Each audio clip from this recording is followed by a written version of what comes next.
2011 সালের জনগণনা বা আদমশুমারি অনুসারে ভারতবর্ষের লিঙ্গানুপাত কত? উত্তর হবে 940 জন। ভারতবর্ষের হোয়াইট রেভলিউশনের জনক কাকে বলে? উত্তর হবে ভার্গিস কুরিয়েনকে। লবণ সত্যাগ্রহ আন্দোলনের মহাত্মা গান্ধীর সাথে নেতৃত্ব দিয়েছিলেন কে? উত্তর হবে সরোজিনী নাইডু।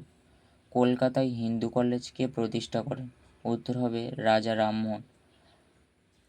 রামানুজ কে ছিলেন? উত্তর হবে একজন গণিতজ্ঞ। পরের প্রশ্ন, ন্যাশনাল ইয়ুথ ডে কার জন্মদিন উপলক্ষে পালন করা হয়? উত্তর হবে স্বামী বিবেকানন্দ।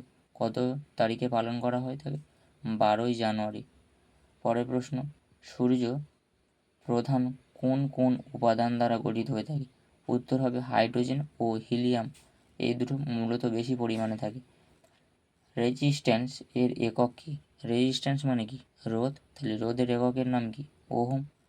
পাওয়ারের এককের নাম কি? পাওয়ার মানে কি? ক্ষমতা। তাহলে ক্ষমতার একক কি? ওয়াট। কতগুলি ব্যাকটেরিয়া ঘটিত রোগের নাম লেখো? উত্তর হবে typhoid, diphtheria, cholera. National police academy কোথায় অবস্থিত? উত্তর হবে হায়দ্রাবাদ। কলকাতায় মেট্রো রেল কবে চালু হয়েছিল? উত্তর হবে 1984 সালে। এনএসএসও এর পুরো কথা কী? উত্তর হবে ন্যাশনাল স্যাম্পল সার্ভে অর্গানাইজেশন। সিন্ধু সভ্যতা কে আবিষ্কার করেন? উত্তর হবে স্যার জন মার্শাল। পক্ষী সমন্বিত বিজ্ঞানকে কী বলা হয়? উত্তর হবে অর্নিথোলজি। কংগ্রেসের প্রথম অধিবেশনে মহিলা প্রেসিডেন্ট কে ছিলেন? উত্তর হবে সরোজিনী নাইডু।